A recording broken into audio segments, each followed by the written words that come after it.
सभी का स्वागत है my YouTube channel my online classroom and today in this video I am going to give you the important questions of class 10th social science economics part chapter 4 globalisation and the Indian economy. ठीक है, यहाँ के देखिए मैं आपको सारे important questions बताने वाली हूँ।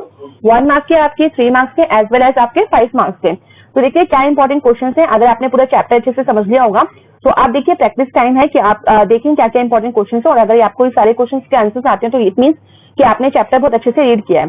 तो क्वेश्चन नंबर 1 है डिफाइन एन एमएनसी। ठीक है, एमएनसी क्या होते हैं, इसकी फुल फॉर्म आपको बतानी है, उसको एक्सप्लेन भी करना है और 1 मार्क के अकॉर्डिंग करिएगा। ठीक है, वर्ड्स लिमिट थोड़ा याद रखिएगा। क्वेश्चन नंबर 2 है which reason are available for an MNC to setup its production. ठीक है, ऐसे कौन से रीजन से सुटेबल होते हैं जहां पे एमएनसी जो है अपनी प्रोडक्शन यूनिट को सेटअप करना चाहती है। तो ऐसे क्या रीजन, कौन से रीजन हैं जो अवेलेबल होने चाहिए एक एमएनसी के सेटअप के लिए, उसके प्रोडक्शन यूनिट के, वो आपको बताने हैं। क्वेश्चन नंबर 3 है डिफाइन इन्वेस्टमेंट। ठीक है, इन्वेस्टमेंट क्या होती है, आपको बस एक सिंपल लाइन में, 1 लाइन में या 2 लाइन में आपको इसको एक्सप्लेन कर देना। क्वेश्चन नंबर 4 है व्हाट इज फॉरेन इन्वेस्टमेंट। ठीक है, जहां इन्वेस्टमेंट की बात हुई। अब इसके बाद देखिए क्या है नेक्स्ट क्वेश्चन, फॉरेन इन्वेस्टमेंट। ठीक है, तो फॉरेन इन्वेस्टमेंट किसे कहते हैं वो आपको बताना है।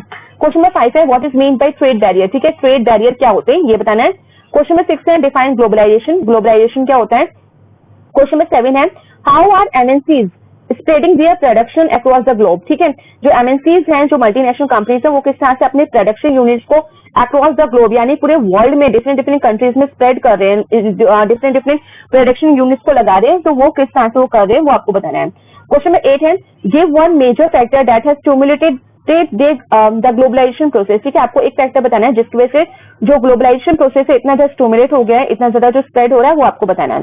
क्वेश्चन नंबर 9 है how government can use trade barriers. ठीक है, जो किसी भी देश की जो कंट्री की गवर्नमेंट होती है, जो सरकार होती है, वो किस तरह से ट्रेड बैरियर्स को यूज करती है। ठीक है, किस तरह के एडवांटेजेस के लिए यूज करती है अपनी कंट्री के फायदे के लिए, वो आपको बताना है। क्वेश्चन नंबर 10 है what happens to the sales of the Indian toys when Chinese toys invade the domestic market.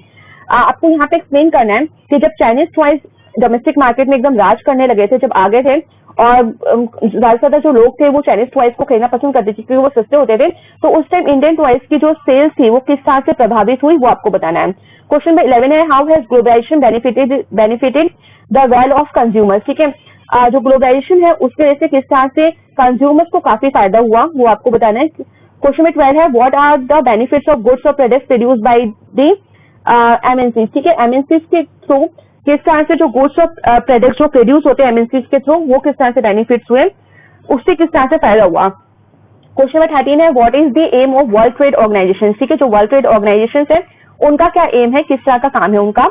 और इसके साथ ही देखिए नेक्स्ट क्वेश्चन है व्हाट इज लिबरलाइजेशन। ठीक है, लिबरलाइजेशन क्या होता है ये आपको बताना है रिलेटेड टू ट्रेड। इसके बाद question number 15 who force the developing countries to remove the trade barriers. ठीक है, कौन फोर्स कर सकता है डेवलपिंग कंट्रीज को कि वो अपने यहाँ जो ट्रेड बैरियर्स लगाए गए उसको रिमूव करें। क्वेश्चन नंबर 16 है give 2 examples of Indian companies which have emerged as multinational companies.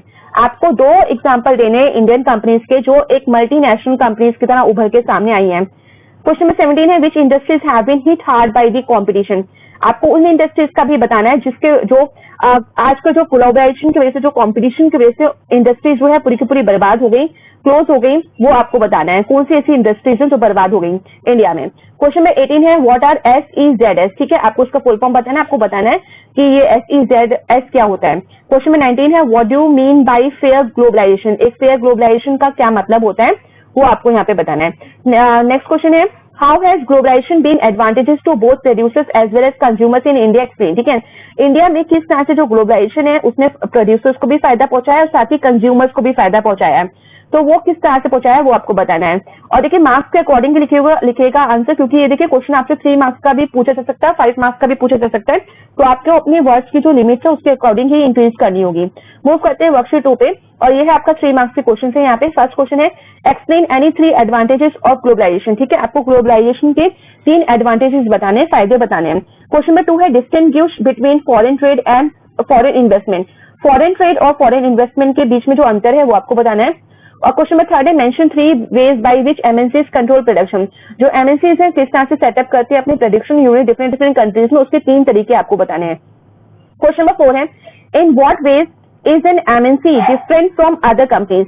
जो मल्टीनेशनल कंपनी होती है वो किस तरह से अदर जो डिफरेंट कंपनीज होती है उनसे किस तरह से अलग होती है, क्या डिफरेंस होता है वो आपको बताना है। क्वेश्चन नंबर 5 है why do government try to attract more foreign investment. ठीक है, जो गवर्नमेंट है वो ज्यादा से ज्यादा ट्राई करती है किसको अट्रैक्ट करने के लिए, फॉरेन इन्वेस्टमेंट को, कि जो फॉरेन इन्वेस्टमेंट है, इन्वेस्टर्स होते हैं वो उनकी कंट्री में ज्यादा से ज्यादा इन्वेस्ट करें। ठीक है, ये किस तरह से करती है वो आपको बताना है। और क्वेश्चन नंबर 6 है, give the benefit enjoyed by a local company in a joint production with an MNC। आपको लोकल कंपनी के फायदे बताने हैं जो वो उसको फायदे मिलते हैं जब वो एक ज्वाइंट प्रोडक्शन सेटअप करती है किसके साथ, एमएनसी के साथ।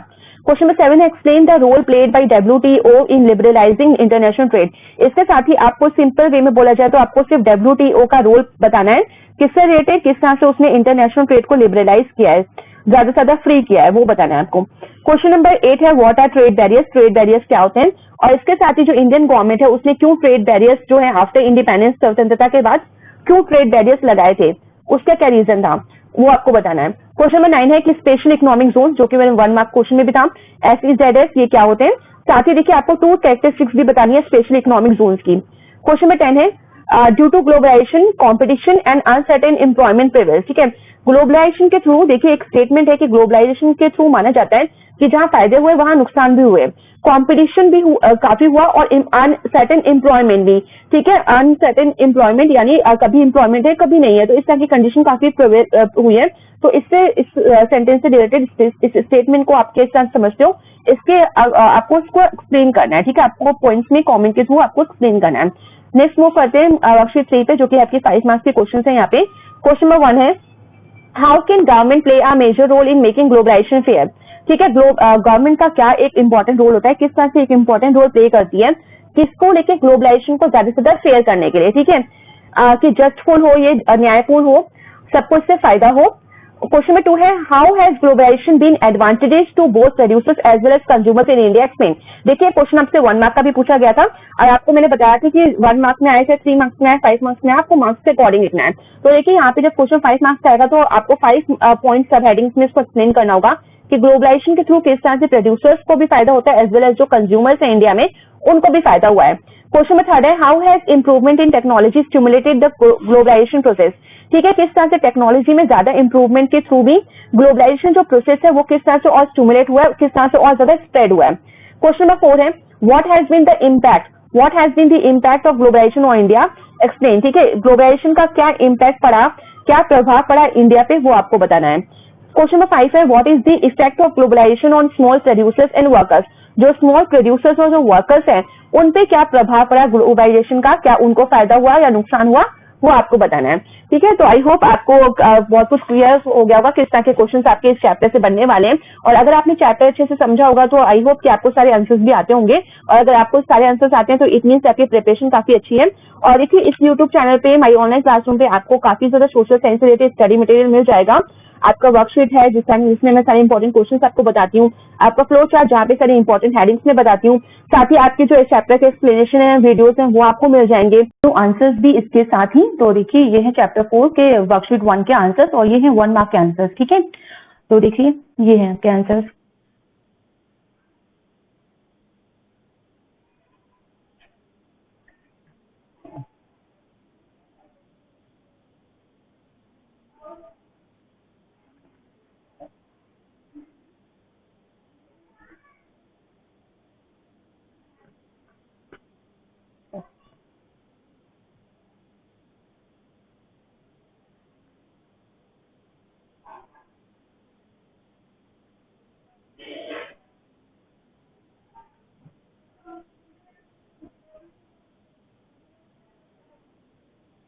तो ये थे आपके वर्कशीट 1 के आंसर। तो आई होप ये वर्कशीट आपके लिए काफी हेल्पफुल रहेगी आपके प्रिपरेशन के लिए। तो thank you everyone, and please like share subscribe this channel for more updates.